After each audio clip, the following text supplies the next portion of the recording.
2025 లేదా 26లో డిగ్రీ లేదా బీటెక్ చదివారా? సాఫ్ట్‌వేర్ జాబ్ కోసం ఎదురు చూస్తున్నారా? అయితే కోడ్ జ్ఞాన్ 100 డేస్ కోర్సులో చేరండి, జాబ్ సాధించండి. తిరుపతి ఆధ్యాత్మిక నగరంలో ఒక నకిలీ పోలీస్ హల్చల్ చేయడం అయితే ఇప్పుడు చర్చనీయాంశంగా అయితే మారింది. ఈ యొక్క సంఘటన కూడా కొత్త రోడ్లో ఉన్నటువంటి ఈ యొక్క హోమ్ స్టే దగ్గర అయితే జరిగింది. ఈ యొక్క హోమ్ స్టేలో కూడా తను వచ్చి ఇక్కడ హడావిడిగా అంటే నిన్న ఎర్లీ మార్నింగ్ 3 గంటలకి వచ్చేసి ఒక 3 గంటలకి ఒక హోమ్ స్టేలోకి బస్టాండ్లో దిగి బస్టాండ్ నుంచి ఇక్కడికి రావడం, ఈ హోమ్ స్టేలో రూమ్ కూడా తీసుకోవడం, హడావిడిగా ఒక రూమ్లో తను ఫ్రెష్ అప్ అయ్యేసి కూడా తను వెంటనే కూడా వెళ్ళిపోవాలి అనేసి అయితే రావడం అయితే కలకలం అయితే రేపుతున్నటువంటి పరిస్థితి అయితే ఉంది. తను కూడా అంటే ఇక్కడికి వచ్చి హోమ్ స్టే నిర్వాహకులను కూడా తను బెదిరించి ఆ ఒక మేనేజర్ను కూడా బెదిరించి ఆ ఒక హోమ్ స్టేని తీసుకోవడం, ఇక్కడికి రావడం అనేది అయితే ఘటన అయితే జరిగింది. ఇక్కడ అసలు ఏం జరిగింది ఏంటి అన్న దానిపైన కూడా ఇక్కడ మాట్లాడడానికైతే ఒక హోమ్ స్టేకి సంబంధించినటువంటి మేనేజర్ కూడా ఉన్నారు. అన్న చెప్పండి, అసలు నిన్న ఏం జరిగింది, అతను నకిలీ పోలీస్ అని ఎలా గుర్తించారు, అసలు నిన్న జరిగిన ఘటన ఏంటి? మొదట ఆయన వచ్చినప్పుడు మేము కూడా నిజమైన పోలీస్ అని గ్రహించాము. అతను రావడం నిన్న తెల్లవారుజామున 3 గంటలకి ఒక ర్యాపిడో బైకర్ని బెదిరించి అతను బైక్ తీసుకొని వేరే బస్టాండ్ దగ్గర ఉన్న ఒక అమ్మాయిని పికప్ చేసుకొని నేరుగా ఇక్కడికి వచ్చాడు. ఇక్కడికి వచ్చి హోమ్ స్టేలో ఇక్కడ అతను వదిలేసి ఇక్కడ పనిచేస్తున్న ఇద్దరు వైఫ్ అండ్ హస్బెండ్ ఇక్కడ పనిచేస్తారు. వాళ్ళని బెదిరించి ఇక్కడ రూమ్స్ ఏమన్నా చూపించి ఒక పోలీస్ లెవెల్లో వాళ్ళు అన్ని చెకింగ్ అన్నీ చేశాడు. చేసి మాకు ఒక అరగంట రూమ్ కావాలి, ఫ్రెష్ అప్ అయ్యి వెళ్ళిపోతామని చెప్పినాడు. మళ్ళీ ఏం చేసినాడంటే రూమ్లోకి వెళ్ళినారు. తెల్లారితో ఒక 8 అయినా కానీ వాళ్ళు బయట రాలేదు.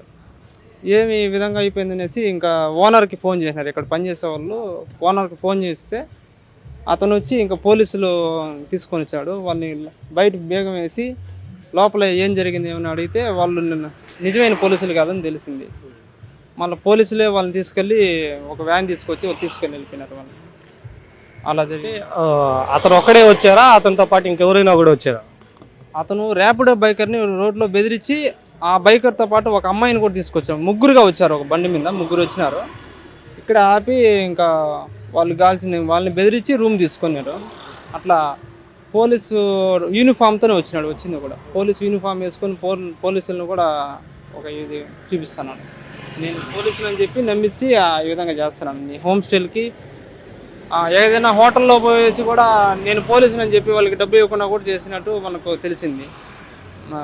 ఇక్కడ మనం కొంచెం గట్టిగా అడిగితే అతనే ఒప్పుకున్నాడు, నేను పోలీసుని కాదు అని చెప్పి చెప్పినాడు. సో ఒక దాసరి కిరణ్ అతని పేరు అయితే మాత్రం అతను గుంటూరు జిల్లాకు చెందినటువంటి దాసరి కిరణ్. నకిలీ ఐడి కార్డు కూడా తన దగ్గర అయితే ఉంది. నకిలీ ఐడి కార్డుతో పాటుగా తిరుపతికి రావడం, తిరుపతిలో ఇలాంటి హోమ్ స్టేస్ కానీ హోటల్స్ మీద తను పోలీసులని చెప్పుకుంటూ ఒక డబ్బులు ఇవ్వకుండా రూమ్స్ తీసుకోవడం, అలాగే తనతో పాటు కొంతమంది మహిళలను అయితే తీసుకురావడం, ఇటువంటి అసాంఘిక కార్యక్రమాలు చేయడం అయితే మాత్రం తను ఇది వరకు కూడా చాలా వరకు చేశారనేసి కూడా ఒక విచారణలో కూడా బయటపడింది. ఒక ఘటన జరిగిన తర్వాత కూడా అలిపిరి పోలీసులకైతే హోమ్ స్టేకి సంబంధించినటువంటి మేనేజర్ కూడా వాళ్ళకి సమాచారం అయితే అందించారు.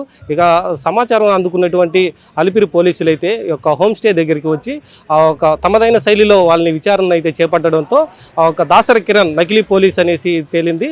ఒక నకిలీ పోలీస్గా తేలుతూ తన గతంలో చేసినటువంటి ఇటువంటి కార్యకలాపాలే కూడా బయట రావడంతో తనపై కూడా కేసుని బుక్ చేసి ఎఫ్ఐఆర్ కూడా బుక్ చేసి తననైతే మాత్రం అలిపిరి పోలీస్ స్టేషన్ అయితే అరెస్ట్ చేయడం అయితే జరిగింది. తను గుంటూరు నుంచి కూడా ఇక్కడికి రావడం, అలాగే తిరుపతిలోనే కాకుండా చుట్టుపక్కల పరిసర ప్రాంతాల్లో కూడా తను ఇలాగే ప్రవర్తించడం అనేది అయితే చాలా వరకు జరుగుతూ ఉంది. తను ఇదే విధంగా కూడా ఉంటున్నాడనేసి అయితే మాత్రం ఈ యొక్క విచారణలో కూడా తెలిసినటువంటి పరిస్థితి అయితే ఉంది. అలాగే ఈ యొక్క హోమ్ స్టేనే కాకుండా హోటల్స్ కావచ్చు, లేదా ర్యాపిడోకి సంబంధించినటువంటి వ్యక్తులు కావచ్చు, లేదా ఇంకెవరి దగ్గరైనా కూడా తను నకిలీ ఐడి కార్డు చూపించి నేను పోలీసుని అనేసి వాళ్ళని మభ్యపెట్టి వాళ్ళని బెదిరించడం, వాళ్ళ దగ్గర నుంచి డబ్బులు తీసుకోవడం, లేదా వాళ్ళ దగ్గర నుంచి బలవంతంగా ఏదైనా పనులు చేయించుకోవడం లాంటివి అయితే మాత్రం ఒక దాసరి కిరణ్ చేయడం అనేది తన వృత్తిగా కూడా మార్చుకునేటువంటి పరిస్థితి అయితే ఉంది. సో దీన్ని అయితే మాత్రం పోలీసులు తన విచారణలో కూడా ఇవంతా కూడా బయట రావడంతో తనపైన బలమైనటువంటి కేసులు కూడా నమోదు చేసి తననైతే మాత్రం పోలీసులు అరెస్ట్ చేసి కూడా అలిపిరి స్టేషన్కి అయితే పంపించడం జరిగింది. ఇది వరకు తన పాత ఏవైతే ఉన్నాయో ఆ పాత కేసులు కూడా దీంతో మీదనే పెట్టించి కూడా తనను కూడా అరెస్ట్ చేయడం అయితే జరిగింది. ఇక మీదట ఇటువంటి నకిలీ పోలీసులు ఎవరైనా కూడా వస్తే కానీ లేకుంటే ఎవరైనా అపరిచిత వ్యక్తులు కూడా ఎవరైనా హోమ్ స్టేస్ కానీ హోటల్స్కి వస్తే మాత్రం వాళ్ళపైన అనుమానాలు ఉంటే వెంటనే కూడా పోలీసులకి రిపోర్ట్ చేయాలనేసి కూడా పోలీసులు అయితే తెలుపుతున్నటువంటి పరిస్థితి. ఇటువంటి అపరిచితులతో కూడా చాలా జాగ్రత్తగా వ్యవహరించాలి అనేసి అయితే మాత్రం పోలీసులు కూడా హెచ్చరిస్తున్నటువంటి పరిస్థితి అయితే ఉంది. కెమెరామెన్ సోహిల్తో నరేష్, సుమన్ టీవీ, తిరుపతి నుంచి.